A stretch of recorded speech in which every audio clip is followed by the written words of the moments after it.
فرشتوں نے کہا اے جنید کیا اپنے مومن بھائی کے بارے میں آج دن میں آپ نے برا گمان نہیں کیا؟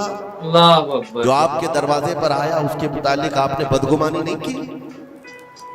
تو حضرت جنید بغدادی رضی اللہ تعالیٰ عنہ بچک کر کے اٹھ گئے، خوف کے مارے نیند کھل گئی، اور اس کے بعد بے قراری اتنی آئی کہ ہاں میں نے تو گمان اس کے متعلق غلط کیا تھا، تھوڑا سا ایسا بھی نہیں ہے کہ وہ چور ہے، ڈکیت ہے، ڈاکو ہے، یہ بھی نہیں، صرف اتنا سوچا تھا کہ ہٹا کٹا آدمی ہے، مانگتا کیوں ہے؟ حضرت جنید بغدادی اپنے گھر سے نکلے اس فقیر کو ڈھونڈنے کے لیے کہ جو میرے گھر آیا تھا، اور اس کے بعد ڈھونڈتے ہوئے اس کے پاس پہنچ گئے، جا کر کے اس سے معافی طلب کی، کہا کہ آج تو جو گھر پر آیا تھا میں نے تیرے متعلق یہ گمان کیا تھا کہ تو ہٹا کٹا آدمی ہے اور مانگ کر کھا رہا ہے۔ تو اس کے بعد اس شخص نے جو جواب دیا وہ حیرت میں تھا۔ میرے عزیزوں، نہ وہ فقیر تھا، نہ ہی وہ کوئی کمزور اور مجبور تھا، بلکہ اللہ کے ایک ولی تھے جو ان کے امتحان کے لیے آئے ہوئے تھے۔ سبحان اللہ۔ حضرت جنید بغدادی رضی اللہ تعالیٰ عنہ کو اس سے زیادہ مال انہوں نے لوٹایا اور کہا اے جنید تیرے مقامات کو اگر کوئی چیز ختم کرتی ہے تو مومنین کے متعلق بدگمانی کر، اگر تو آج یہاں نہ آتا تو تیرے مقامات روک دیے جاتے، آگے تم نہ معرفت و طریقت کے راستے پر بڑھ سکتے، کیونکہ یہ مرض ہے، یہ بیماری ہے، اس بیماری نے تو ہمارے معاشرے کو خراب کیا ہوا ہے۔ بدگمانی سے بچو، یہاں تک کہ لوگوں نے بہت جلدی اپنے دماغ پر یقین کر کے فیصلے بھی لے لیے ہیں۔ آپ مثال کے طور پر کسی گھر سے کوئی نکل رہا ہے اور آپ نے فوراً یہ گمان کر لیا کہ یہ اس گھر میں بدکاری کرنے کے لیے گیا تھا۔ آپ کی نیگیٹیوٹی جو ذہن میں تھی آپ نے گمان کیا اور اس پر یقین کی مہر بھی لگا دی، نہ اس سے آپ نے جا کر پوچھا کہ کون ہے، کیوں آیا تھا۔ اسی طرح کی ایک اور بات میں آپ کو بتاتا ہوں، حضرت شفیق بلخی بڑے بزرگ دریائے دجلہ کے کنارے آئے، دیکھا کہ ایک مرد، ایک نوجوان ہے، عورت کو گود میں سلایا ہوا ہے دریا کے کنارے اور شراب کی بوتل ہاتھ میں لیے بیٹھا ہے۔ اس طرح کا ماحول تو بغداد کا نہیں تھا، پردے کا ماحول تھا، اسلامی ماحول تھا، لیکن کھلے عام کوئی دریائے دجلہ کے کنارے اس طرح بیٹھے اور وہ بھی اولیاء کی نظر پڑے تو ان کے لیے تو بہت حیرت کی بات تھی۔ حضرت شفیق بلخی نے دیکھا، کہا ہائے افسوس زمانہ کہاں آ گیا، لوگ کھلے عام عورتوں کو لے کر باہر سونے میں باہر مزے کرنے لگ گئے اور کھلے عام اب شراب بھی پی جانے لگی، شراب بھی پی جا رہی ہے، خود بھی پی رہا ہے، اس عورت کو گود میں تھوڑا تھوڑا سا پلا بھی رہا ہے۔ حضرت شفیق بلخی نے کہا کہ بہت سخت حالات ہو گئے بغداد میں، اتنی عیاشیاں میں پہلی مرتبہ دیکھ رہا ہوں۔ اسی اثنا میں ایک کشتی دریائے دجلہ میں ہچکولے کھاتی ہوئی آ رہی تھی اور اس کشتی کا بیلنس بگڑا ہوا تھا، وہ آگے بڑھ نہیں پا رہی تھی، ادھر ادھر کرتے کرتے اچانک وہ کشتی پلٹ گئی، اس میں 10 لوگ سوار تھے، سب کے سب دریا میں ڈوب گئے۔ یہ جو نوجوان کنارے پر بیٹھا تھا اس عورت کو جو گود میں لیے بیٹھا تھا، عورت کو اٹھایا اور اس کو سائڈ کیا، بھاگتا ہوا گیا دریا کے پاس، یوں ہاتھ ڈالتا تھا ایک آدمی کو نکالتا تھا اور باہر کرتا، نہ اس کے پاؤں پانی میں ڈوبتے تھے، یوں سمجھ لیں کہ جیسے دریا میں کوئی کھڑا ہے اور اپنے ہاتھ ڈال ڈال کر کے نکال رہا ہے۔ 9 آدمیوں کو اس نے اپنے ہاتھوں سے دریا سے نکالا اور باہر کیا، اور اس کے بعد ایک آدمی بچ گیا تھا۔ اس نوجوان نے حضرت شفیق بلخی کی طرف دیکھا جو وہیں کھڑے تھے، کہا کہ اے شفیق بلخی، میرے بارے میں بہت کچھ تم نے سوچا دل میں، 9 تو میں نے نکال دیا، ایک آپ نکال دیا، کیا بات ہے، یہ جو جان بچایا ہے میں نے، اور رب تبارک و تعالیٰ نے فرمایا جس نے کسی ایک کی جان بچائی اس نے پوری کائنات کی جان بچائی، بے شک پوری دنیا کی جان بچائی، میں نے تو 9 کو بچایا، آپ ایک بچاؤ۔ آپ نے فرمایا اس سلسلے میں بعد میں بات کریں گے، پہلے اس آدمی کو بچا لو، اس آدمی کو بچا لو، میں تم سے التجا کرتا ہوں۔ اس نے 10ویں کو بھی بچایا۔ اس کے بعد حضرت شفیق بلخی کے دل میں احساس ہوا کہ میں نے غلط جگہ گمان کیا، یہ کوئی عام آدمی نہیں ہے، عام انسان نہیں ہے، اس کے متعلق میں نے کیا کیا دل میں سوچ لیا، کیا کیا گمان کر لیا۔ تو آپ کی آنکھوں میں آنسو آ گئے اور کہا کہ مجھ سے بڑی خطا ہو گئی، مجھے معاف کریں، لیکن آپ کو اللہ نے یہ طاقت دی ہے کہ آپ دریا پر کھڑے ہو کر انسانوں کو بچا تو رہے ہیں، لیکن یہ کیا ہے جو کنارے پر بیٹھ کر کے کھلے عام ہو رہا ہے؟ کنارے دریا کے بیٹھ کر یہ کھلے عام کیا ہو رہا ہے؟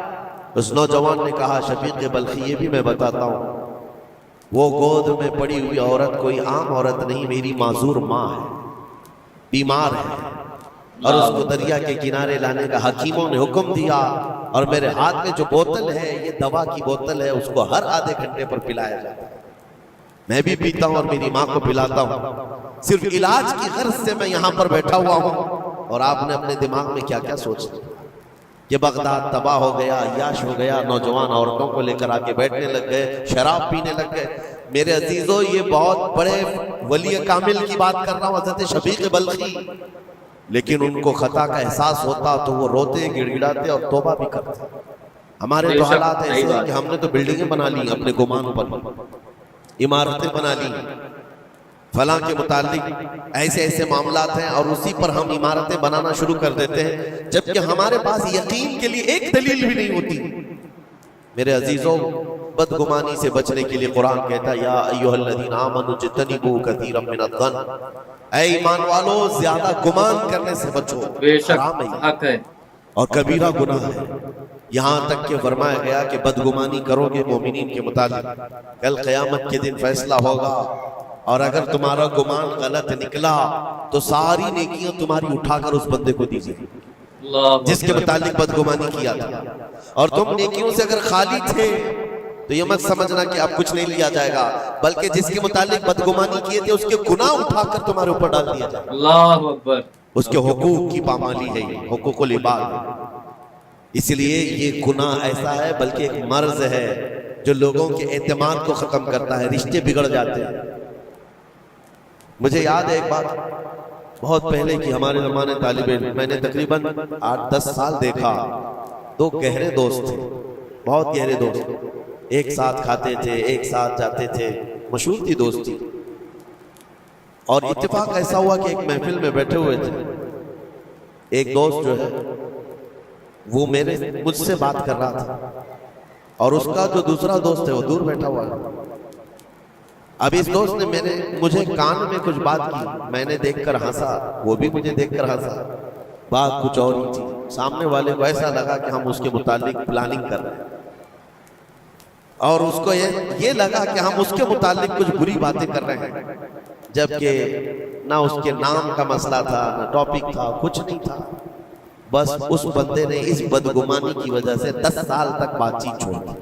اللہ اکبر، کئی مرتبہ ہم نے بتایا بھی کہ تمہارا میٹر نہیں تھا، تمہارا مسئلہ نہیں تھا، سامنے والے کو یقین نہیں آتا، صرف اور صرف گمان کی بنیاد پر کہ وہ مجھے دیکھ کر ہنس رہا تھا تو میرے ہی متعلق بات تھی۔ یہ اپنے عقل کے فطور پر یقین کر کے عمارتیں بنا لینا تمہیں بہت بڑی گمراہی میں لے جاتا ہے۔ بے شک کئی مرتبہ ایسا ہوتا ہے کہ دھوکہ کھا جاؤ گے۔ اسی سورہ حجرات کی ایک اور آیت میں بتاؤں آپ کو، اللہ کریم فرماتا یا ایھا الذین آمنوا ان جاءکم فاسق بنبأ فتبینوا ان تصیبوا قوما بجہالۃ فتصبحوا علی ما فعلتم نادمین۔ یہ بدگمانی کرنے کا ایک اور ذریعہ ہے، ایک راستہ ہے۔ کیا ہے؟ اللہ فرماتا ہے جب تمہارے پاس کوئی فاسق آدمی خبر لے کر کے آئے تو اس کی تحقیق کر لو۔ صحیح بات، یہ اللہ کا حکم ہے۔ کوئی فاسق آدمی، فاسق کون ہے اس کی مثالیں آپ کو مل جائیں گی، جو کھلے عام گناہ کرتا ہے وہ فاسق ہے۔ فاسق آدمی جب تمہارے پاس خبر لے کر کے آئے تو رب فرماتا ہے اس کی تحقیق کر لو، ورنہ یہ ہوگا کہ انجانے میں تم کو شرمندگی اٹھانی پڑے گی۔ صحیح بات ہے، تم اپنے کیے پر بعد میں پچھتاؤ گے، الا ما فعلتم نادمین، تم شرمندہ ہو جاؤ گے۔ اکثر ایسا ہوتا ہے کہ کوئی خبر لے کر کے تمہارے پاس آیا، اور آج کے زمانے کا بڑا فاسق یہ واٹس ایپ ہے، یہ بڑا فاسق ہے، اس کی باتوں پر کون یقین کرے؟ میرے عزیزوں، لوگ تو صرف ایک دوسرے کی ایڈٹ کی ہوئی تصویروں کو دیکھ کر کے ایمان لے آ جاتے ہیں، ہے نا ایسا؟ صحیح بات ہے۔ واٹس ایپ یونیورسٹی کے فارغین تو ابھی زمانے میں بہت ہیں، ان کی نالج صرف اور صرف اسی سے ہے، انٹرنیٹ سے، واٹس ایپ سے، جبکہ ان کی تحقیقات پر اگر لگ جائیں تو اصل وجود میں کچھ ہے ہی نہیں۔ صحیح بات ہے، اسی لیے میرے عزیزوں بدگمانی کرنے سے بچو، بدگمانی کرنے سے بچو، جس کی اصل ہی نہ ہو اس چیز کے پھیلانے کا ہم سبب بن جاتے ہیں کئی مرتبہ۔ صحیح بات، اللہ کریم ہمیں اس بلائے عظیم سے محفوظ رکھے۔ آمین۔ مجھے ایک بات یاد آتی ہے، میں نے پڑھا تھا ٹرین میں ایک آدمی سفر کر رہا ہے اور اس کے ساتھ 3 بچے ہیں۔ بڑے بیٹے کی عمر 7 سال کی، دوسرے بیٹے کی عمر 5 سال کی، تیسرے کی 3 سال کی، چھوٹے بچے 7، 5 اور 3 سال کی عمر کے بچے ہیں۔ اب وہ بندہ جب ٹرین میں سفر کر رہا ہو 3 بچوں کو لے کر کے، اور جب بیٹھا ہوا ہے ٹرین میں، کوئی بڑا ادھر سے کودتا ہے، کوئی ادھر سے اچھلتا ہے، یہ تینوں اچھل کود ایسی مچائے ہوئے ہیں کہ اس مسافر کا آرام اور سکون غارت ہو گیا ہے۔ صحیح بات، تھوڑی دیر تک کوئی برداشت کر لے گا، اور اس کے بعد مسافر دیکھ رہے ہیں دوسرے۔ بڑا مسئلہ تو یہ ہے کہ اچھل کود تو بچے کر رہے ہیں، باپ ایک جملہ بھی ان کو منع نہیں کر رہا، نہ بڑے سے کہتا ہے کہ بیٹھ جا، نہ چھوٹے کو سنبھالتا ہے۔ اچھل کود کر رہے ہیں اور یہ خاموشی سے بیٹھا ہوا ہے کونے۔ سامنے کے پیسنجر دیکھتے رہے اور کہا کہ کتنا بے غیرت آدمی ہے، بچوں کو ایسے کھلے عام چھوڑا ہوا ہے، بیلوں کی طرح ناچ رہے ہیں۔ اب کانا پھوسی بھی شروع ہو گئی۔ تھوڑی دیر کے بعد جب یہ زیادہ ہو گیا تو لاوا پھٹ ہی جاتا ہے لوگوں کا۔ کوئی کسی کی گود میں کود پڑ رہا ہے، کوئی اچھل کود کرتے ہوئے بچہ کسی کے ہاں لٹک جا رہا ہے۔ یہ 1 گھنٹہ تماشا ہوا تو اس کے بعد لوگوں کے صبر کا دامن چھوٹ گیا، بولنا شروع کر دیا، اور سب نے مل کر کے جب اس کو کوسنا شروع کیا، بھائی صاحب آپ کے بچے ہیں؟ اس نے کہا میرے بچے ہیں۔ کہا کچھ تو تمیز سکھاؤ، سفر کے آداب تو بتاؤ۔ کوئی وہاں سے کود رہا ہے، کوئی یہاں سے کود رہا ہے، سارے لوگوں کا آرام غارت کر کے رکھا ہے ان بچوں نے۔ آپ باپ ہیں، آپ کو تمیز نہیں آتی، آپ کو تربیت کا انداز نہیں معلوم۔ سب کی ڈانٹ ڈپٹ سنتا رہا، اور اس کے بعد تھوڑی دیر کے بعد پھررائی ہوئی آواز نکلی، اس کی درد بھری آواز نکلی۔ کہا میں ان کو تربیت اچھی طرح سے دیتا ہوں، تمیز بھی ہے سب، لیکن مسئلہ یہ ہے کہ آج ہی صبح ان کی ماں میری بیوی کا گھر میں انتقال ہو چکا ہے۔ اللہ اکبر۔ وہ میکے گئی ہوئی تھی، یہ بچے میرے پاس تھے، مجھے صبح خبر آئی ہے ان کی ماں کا اچانک دورہ پڑنے سے انتقال ہو چکا۔ میں نے ابھی تک ان بچوں کو بتایا نہیں کہ ان کی ماں کا انتقال ہوا۔ یہ جتنا اچھل کود کر رہے ہیں، کھیل رہے ہیں، ابھی گھر پہنچیں گے تو ان کی ساری خوشیاں ختم ہو جائیں گی۔ یہ اپنی ماں کی مردہ لاش کو دیکھیں گے تو سارا اچھل کود چلا جائے گا۔ اللہ اکبر۔ بس میں اس لیے ان کو اتنی دیر کے لیے چھوڑا تھا کہ جتنی دیر خوشی منا سکے منا لیں، پھر زندگی بھر ان کو ماں کو کھونے کا احساس تو ستاتا ہی رہے گا۔ اللہ اکبر۔ بس اتنا جملہ اس کا نکلا تو ہچکیاں بند گئیں، جو بغل میں موجود مسافر تھے سب کی آنکھوں میں آنسو آ گئے۔ اب کوئی بچے کو اٹھاتا چومتا تھا، کوئی اس کو گود میں اٹھا رہا ہے۔ بچوں کو خبر نہیں ہے کہ ان کی ماں کا انتقال ہوا ہے، اور یہ بندہ ان کو سفر پر لے جا رہا ہے، لیکن تھوڑی ہی دیر کے لیے دوسرے مسافروں نے کیا کیا بدگمانیاں کر لی۔ میرے عزیزوں، کس کی زندگی میں کیا چل رہا ہے آپ کو خبر نہیں ہے۔ صحیح۔ کئی لوگوں کی زندگیوں میں سمندر موجیں مار رہا ہے، اور آپ اسے دیکھ کر کے نہ جانے بے غیرت سمجھ لیتے ہیں، کبھی اس کو بدتمیز سمجھ لیتے ہیں۔ یہ بدگمانیاں ہیں جو بندے کو یہاں تک لے آتی ہیں۔ اور بدگمانی کرنے کا ایک طریقہ یہ بھی ہے کہ حضرت امام راضی فرماتے بندہ بسا اوقات کافر بھی ہو جاتا ہے، اللہ اکبر۔ کفر تک چلا جاتا ہے بندہ، کیونکہ گمان پر اگر یقین کرنے لگ جائے۔ اس لیے بچو ان چیزوں سے، اور مومنوں کی عزت کو پامال کرنا یہ آسان نہیں ہے۔ صحیح بات۔ صرف اور صرف میں نے کئی مرتبہ دیکھا ہے، اڑتی اڑتی خبریں آتی ہیں تو ہم اس پر یقین کرنے کے قریب ہو جاتے ہیں۔ اللہ ہمیں بھی اس کی ہدایت دے۔ صحیح بات۔ یہ بہت باریک چیز ہے جس سے بچنا ناممکن نہیں تو مشکل ضرور ہے۔ میرے عزیزوں، اس سے بچنے کا ایک طریقہ یہ ہے، بندہ یہ سوچ لے کہ مجھے رب تعالیٰ نے اس دنیا میں کس لیے بھیجا ہے۔ سب کا حساب کتاب لکھنے کے لیے بھیجا ہے۔ سارے لوگوں کا اعمال نامہ مجھے پوچھا جائے گا قیامت کے دن، فلاں کیا کرتا تھا، فلاں کیا کرتا تھا۔ جب مجھے رب تعالیٰ نے اس کا مکلف ہی نہیں بنایا تو خامخواہ دوسروں کی زندگیوں میں کیوں دخل اندازی کروں؟ صحیح بات ہے۔ کیوں لوگوں کے متعلق گمان پال کر کے بیٹھوں؟ آپ کو اس روئے زمین پر جو بھیجا گیا وہ اللہ نے اپنی عبادت کے لیے بھیجا ہے، اپنی رضا کے لیے۔ ہم اس کی رضا تو حاصل نہ کر سکے، اس کی عبادت میں کامل ہو نہیں سکے، اور دوسروں کے عیوب پر ہم لوگوں نے اپنی پوری انرجی خرچ کرنا شروع کر دیا۔ صحیح بات۔ عزیزہ نگرامی وقار، یہ پرفتن دور ایسا ہے۔ اب میں جو قسمیں بتا رہا تھا زن کی، دیکھیں بسا اوقات بندے سے بندے کا گمان اپنی جگہ پر، آپ میرے بارے میں کیا سوچتے ہیں مجھے معلوم نہیں، میں آپ کے بارے میں کیا سوچتا ہوں وہ آپ کو بھی نہیں معلوم۔ یہ تو بندوں کا گمان ہے، لیکن بندہ رب سے جو گمان رکھتا ہے یہ بھی بہت بڑا مسئلہ ہے، بہت بڑا مسئلہ ہے۔ اس کو آسان مت سمجھے۔ یہ دماغ کے گھوڑے جب دوڑتے ہیں اس پر کنٹرول بھی تو نہیں ہوتا ہے، کہاں تک جائے گی گمان۔ مسلم شریف کی حدیث ہے، میرے آقا صلی اللہ تعالیٰ علیہ وسلم فرماتے ہیں شیطان تمہارے پاس آتا ہے گمان کے راستے سے، تم سوچنے لگتے ہو آسمان کو کس نے بنایا، یہ سوچ ہی تو ہے، تمہارا دل جواب دیتا ہے اللہ نے بنایا۔ زمین کو کس نے بنایا، اللہ نے بنایا۔ چیزیں سوچتے جاتے ہو اس سے پہلے کیا تھا، اس سے پہلے کیا تھا، اس سے پہلے کیا تھا، اور یہ جب دماغ کے گھوڑے دوڑنے لگے تم نے اس کو نکیل نہیں تھامی تو یہ لے کر کے جاتا ہے دماغ، اخیر میں یہ گمان ڈالتا ہے پھر اللہ سے پہلے کیا تھا، یا پھر اللہ کو کس نے بنایا، یہاں آ کر کے تمہارے ایمان پر ڈاکہ پڑ جاتا ہے۔ صحیح بات ہے بھائی۔ اور تم شش و پنج میں رہ جاتے ہو، خود سے اگر کچھ سوچ کر فیصلہ کر لیا کہ اللہ کے پہلے ایسا تھا یا اللہ ایسا تھا، نعوذ باللہ، تو کفر ہو گئے۔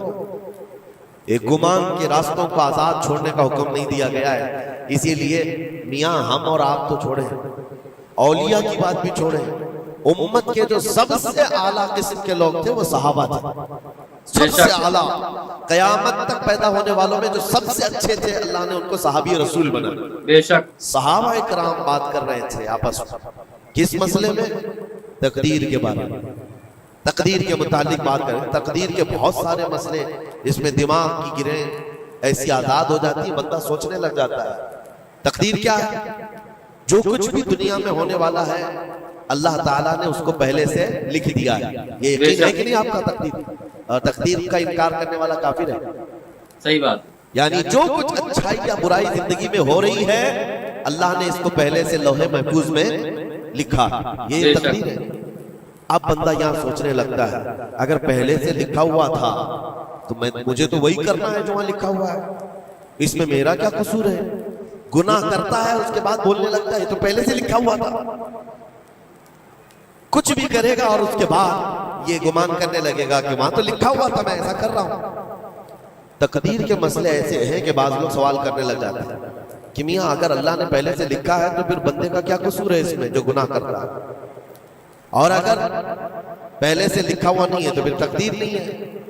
ان مسائل میں گفتگو کرتے کرتے گمان کرتے کرتے بندہ کفر تک پہنچ جاتا ہے۔ صحیح بات ہے۔ کچھ فرقے بھی بن گئے اسی بات، جبریہ، قدریہ۔ اب میں یہاں پر اس لیے یہ بات کر رہا ہوں نبی کریم صلی اللہ تعالیٰ علیہ وسلم نے صحابہ کو منع کر دیا کہ اس مسئلے میں گفتگو زیادہ نہ کرو، تو عام لوگوں کو چھوڑ دو۔ اب زن کی قسمیں میں بتا رہا ہوں، گمان کی وہ 4 قسمیں بتائی گئی۔ امام ابو بکر جساس رازی رحمۃ اللہ علیہ نے 4 قسمیں اس کی بیان کی۔ پہلا گمان حرام ہے، دوسرا گمان واجب ہے، تیسرا گمان مستحب ہے، اور چوتھا گمان یعنی نہ اس کے اوپر گناہ مباح ہے۔ اس کی قسمیں ہیں جس میں سے پہلا گمان جو حرام ہے، اور ایک گمان کو تو انہوں نے کفر بھی کہا۔ پہلا گمان حرام، یہ سوچتا رہ جائے صرف اللہ کے متعلق ہے یہ سارے گمان کہ میں گنہگار ہوں اور اللہ مجھے سزا دے کر ہی رہے، اللہ مجھے عذاب ہی دے گا، یہ سوچتا رہے صرف اور صرف، تو امام ابو بکر جساس رازی فرماتے ہیں یہ گمان حرام ہے۔ رب قہار ضرور ہے، رب جبار ضرور ہے، لیکن غفار بھی ہے اور ستار بھی۔ بے شک حق ہے۔ تم نے اگر صرف یہی گمان کیا کہ مجھے سزا دے گا، مجھے سزا دے گا، تو یہ گمان حرام ہے۔ اس پر مجھے اعلیٰ حضرت فاضل بریلوی رحمۃ اللہ تعالیٰ علیہ کی بات یاد آتی ہے۔ ان کا گمان کیسا تھا؟ سوچتے تھے بارگاہ مصطفیٰ کریم، کہتے ہیں ڈر تھا کہ عصیاں کی سزا اب ہوگی یا روزے سے، ڈر تھا کہ گناہوں کی سزا اب ہوگی یا روزے جزا، دی ان کی رحمت نے صدا، یہ بھی نہیں وہ بھی نہیں۔ سبحان اللہ، سبحان اللہ۔ یہاں بھی نہیں ہوگی وہاں بھی نہیں ہوگی، رحمت نے سزا آواز دی۔ ہاں گناہوں کے متعلق ہمیں تو گمان ہے کہ سزا ہوگی، میرے اعمال کا بدلہ تو جہنم ہی تھا، میں تو جاتا میرے سرکار نے جانے نہ دیا۔ بے شک یہ گمان ہے۔ بارگاہ مصطفیٰ میں گمان اعلیٰ رکھو، اور رب تعالیٰ کے متعلق جب گمان کرنا ہو تو حدیث قدسی ہے، مسند احمد کی حدیث ہے، اللہ تعالیٰ فرماتا انا عند ظن عبدی بی، میں اپنے بندے کے گمان کے مطابق سلوک کرتا ہوں۔ بندہ میرے متعلق جیسا گمان کرتا ہے میں اس کے ساتھ ویسا سلوک کرتا ہوں۔ اب تمہارا ہی یہ تمہاری مرضی ہے، اور حدیث کا آگے کا ٹکڑا بھی ہے فَلْيَظُنُّ مَا شَاءَ بِي، بندہ جو چاہے میرے بارے میں گمان کر لے۔ تم سخت قسم کا خدا گمان کر کے بیٹھے ہو، سختیوں کا سلوک ہو جائے۔ اسی لیے میں نے اس سے قبل بھی ایک بار کہا تھا، جب کسی کے گھر میں انتقال ہوتا ہے فرشتے آ جاتے ہیں، مرے ہوئے انسان کو اٹھانے سے پہلے تک وہ گھر والوں کو سب دیکھتے رہتے کون کیا کیا بول رہا، اور اس کی ساری رپورٹ لے جا کر بارگاہ رب العزت میں عرض کرتے ہیں۔ اللہ تعالیٰ پوچھتا ہے فرشتوں سے، آج اس گھر میں ایک جان کو ہم نے لیا، وہ لوگ میرے متعلق کیا گمان کر رہے تھے، کیا سوچ رہے تھے اور کیا کہہ رہے تھے؟ فرشتے کہتے ہیں اے مولا فلاں کہہ رہا تھا کہ میرے گھر پر بڑا ظلم ہو گیا، میرا عزیز بچہ لے لیا، میرے گھر پر ایسی چیز آفت آ گئی، سب باتیں۔ تو رب تبارک و تعالیٰ فرماتا ہے فرشتوں گواہ ہو جاؤ، انہوں نے جیسا میرے متعلق گمان کیا اب میں ان کے ساتھ ویسا سلوک کروں گا، اللہ دنیا میں بھی اور آخرت میں بھی۔ اور پھر کسی گھر سے فرشتے جاتے ہیں جو نیک لوگوں کا ہوگا، رب تعالیٰ پوچھتا ہے یہاں کیا کہا جا رہا تھا میرے متعلق، کیا سوچا جا رہا تھا؟ فرشتے کہتے مولا ان کے گھر پر بڑی غم کی بات تھی، بڑی مصیبت تھی، ان کے باپ کا انتقال تھا، لیکن ہر کوئی کہہ رہا تھا انا للہ و انا الیہ راجعون، ہم اللہ کے لیے ہیں اور اللہ ہی کی طرف لوٹنے والے ہیں۔ رب تعالیٰ فرماتا ہے فرشتوں تم گواہ ہو جاؤ، اس سے بہتر ان کو نعم البدل دنیا میں دوں گا اور اس سے بہتر آخرت میں عطا کروں گا۔ سبحان اللہ، بے شک۔ تو اللہ کریم کے بارے میں گمان کیا رکھنا ہے، یہ بھی غور و فکر کے ساتھ۔ یہ ظن حرام سے بچو، ظن کفر سے بچو، اور ظن واجب ہے ایک جو فقہ کے مسئلے ہیں، یہ احادیث جس کو ظنی احکام کہا جاتا ہے وہ سب یہاں پر ڈسکس کریں تو آپ کے اوپر سے باؤنس چلا جائے۔ اور مومنین کے متعلق مستحب ہے اچھا گمان کرنا، ہر ایک کے متعلق مستحب ہے، اور مباح جس کو کہا گیا ہے وہ ایسا ہے کہ آپ کے بلا اختیار کچھ گمان آیا ہے، آپ نے سوچا نہیں، تو یہ مباح ہے۔ اور خیر کا گمان کرنا، ظن المؤمنون خیرا، حضور پاک صلی اللہ ظن المؤمنین خیرا، میرے آقا صلی اللہ علیہ وسلم نے فرمایا مومنوں کے بارے میں ہمیشہ اچھا گمان رکھو، بے شک اچھا گمان رکھو۔ کوئی مر گیا اور جنازہ جا رہا ہے، ایک حدیث یہ بھی میں بتا دوں آپ، تمہارے گمان کرنے سے اور تمہارے بولنے سے کتنا فرق پڑتا ہے۔ ایک جنازہ جا رہا تھا، حضور پاک صلی اللہ علیہ وسلم تھے، وہاں پر بہت سارے لوگ کھڑے تھے، اس کی تعریف کرنے لگ گئے، کیا اچھا آدمی تھا، کتنے اچھے اعمال تھے اس کے، سب کے ساتھ بھلائی کرتا تھا۔ حضور پاک نے فرمایا بچ ہے بچ، واجب ہو گئی اس پہ۔ پھر ایک جنازہ نکلا اور لوگ اس کے متعلق کہنے لگے بڑا بدکار آدمی تھا، یہ زمین کا بوجھ ہے چلا گیا، لوگوں کے ساتھ برائیاں کرتا تھا۔ حضور نے فرمایا بچ ہے بچ، واجب ہو گئی۔ صحابہ نے پوچھا دونوں پر واجب ہو گئی؟ حضور نے فرمایا پہلے پر جنت واجب ہوئی، دوسرے پر دوزخ واجب ہوئی۔ اللہ اکبر۔ تم نے جس طرح سے اس کے متعلق اپنا وہ بنایا، دماغ بنایا، مومنین جو کثیر مومنین اور یعنی صلاح و تقوی والے مومنین جس کے متعلق اچھا گمان کرے، اللہ بھی اس کے ساتھ اچھا سلوک فرماتا ہے۔ بے شک۔ اسی لیے میرے عزیزوں کیا جاتا کیا ہے اچھا گمان کرنے میں، خرچہ کون سا ہے آپ کا، پیسے کون سے لگتے ہیں آپ کے؟ صحیح بات ہے۔ جو قبرستانوں میں سوئے ہوئے ان کے بارے میں اچھا گمان کرو کہ جو کچھ بھی تھے انجانے میں ان سے خطائیں ہوئی ہوں گی، لیکن وہ رب تعالیٰ کی رحمت سے مایوس نہیں تھے، مولا انہیں معاف کرے گا۔ بے شک۔ یہ اتنا گمان کرنے میں تمہارا کیا جا رہا ہے؟ آج کے اس پرفتن دور میں ایسے بدمعاش قسم کے اور ایسے فتین لوگ بھی آئے ہوئے ہیں جو تمہیں اولیاء سے بھی بدگمان کر رہے ہیں، صحابہ سے بھی بدگمان کر رہے ہیں۔ آج دیکھتے نہیں سوشل میڈیا پر کوئی حضرت امیر معاویہ پہ بھونک رہا، کوئی خارجی کتا مولا علی پہ بھونک رہا، کوئی سیدہ فاطمہ الزہرا حسنین کریمین کے بارے میں بات کرنے لگ گیا ہے۔ نہ تمہارا زمانہ ہے، نہ تم نے ان کو دیکھا ہے، صرف اڑتی ہوئی خبریں آئی تو تم نے یہاں سے گمان بنا لیا، فلاں باغی تھا، فلاں حد سے زیادہ کرنے والا تھا، نعوذ باللہ۔ یہ صحابہ کے بارے میں باتیں ہو رہی ہیں۔ اولیاء کرام کے بارے میں دھڑلے سے بات کی جاتی ہے، وہ ایسے تھے، انہوں نے ایسا کیا، انہوں نے ویسا کیا۔ معاذ اللہ، جس وقت تمہاری پکڑ ہوگی تمہیں دلیل دینی پڑے گی، بے شک کہا جائے گا ہاتھو برہانکم ان کنتم صادقین، اگر تم سچے ہو تو دلیل لاؤ، جو کچھ تم نے سوچا یہ بندہ ویسا تھا ثابت کرو، ثابت کر سکو گے؟ صاحب معاملہ تب کبھی تم سے ملا ہی نہیں، تم نے پہاڑ بنا رکھا ہے، اپنی نیکیوں کو غارت کرنے سے بچائیں۔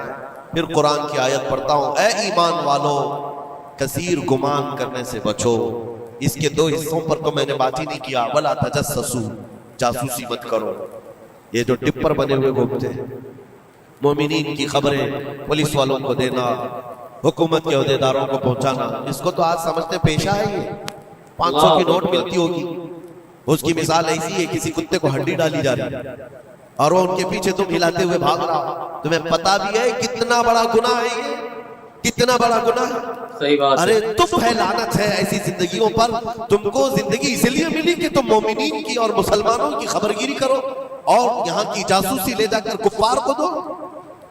کل قیامت کے دن کیا جواب دو گے رب تعالیٰ کے بعد؟ رب تبارک و تعالیٰ کے ان بندوں کے متعلق جو اسے اللہ پکارتے ہیں، تم ان کی خبریں لے جا کر ان کفار و مشرکین کو دینا چاہتے ہو جو ہماری جان کے پیاسے ہیں۔ مسلمانوں میں سے اگر کوئی ہے تو وہ باز آ جائے، توبہ کر۔ اتنا خطرناک گناہ ہے کہ مرنے کے بعد قبر میں اس کا چہرہ قبلے سے بدل دیا جائے۔ اللہ اکبر۔ کب قبلہ سے بدل دیا جائے گا اس کا چہرہ، اس کو قبلے کی طرف رکھنے نہیں دیا جائے گا۔ عزیزان گرامی اوقات، اللہ کریم ایسی بری نوبتوں سے ہمیں محفوظ فرما، آمین ایسی بری ڈیوٹی سے اللہ محفوظ فرما۔ آمین۔ کریم خدا ارحم الراحمین کی بارگاہ میں دعا ہے کہ ہمیں ہماری عقل پر کنٹرول کی توفیق دے آمین اور ہمیں مومنین کے متعلق حسن ظن کی توفیق عطا فرما۔ آمین بدگمانی سے کیے ہوئے گناہوں سے مولا ہم کو معاف فرما۔ آمین۔ رب تبارک و تعالی ہماری گمان سے مومنین کا کسی کا دل دکھا ہو، ہم تیرے بارگاہ میں سچی توبہ کرتے ہیں، مولا ہمیں معاف فرما۔ آمین۔ وصلی اللہ تعالی علی خیر خلق محمد وآلہ وآصحابہ اجمعین برحمت۔ ماشاءاللہ، آپ لوگوں نے سنا، بدگمانی سے بچو، مفتی صاحب نے بہت صحیح کہا۔ آج کتنے ٹیپر ہے بھائی، کتنے خبری ہے جس سے لوگ پریشان بھی۔ اللہ کے واسطے زیادہ سے زیادہ اس ویڈیو کو شیئر کریں۔ جو ایسی حرکت کر رہے، کسی کے بارے میں برا سوچ رہے، کسی کا برا کرنا چاہ رہے، تو ایسے لوگوں تک کہ اس ویڈیو کو پہنچاؤ تاکہ سنے اور سمجھ میں بھی آئے کہ بھائی کتنا بڑا گناہ ہے، ہم جو کر رہے کیا ہے۔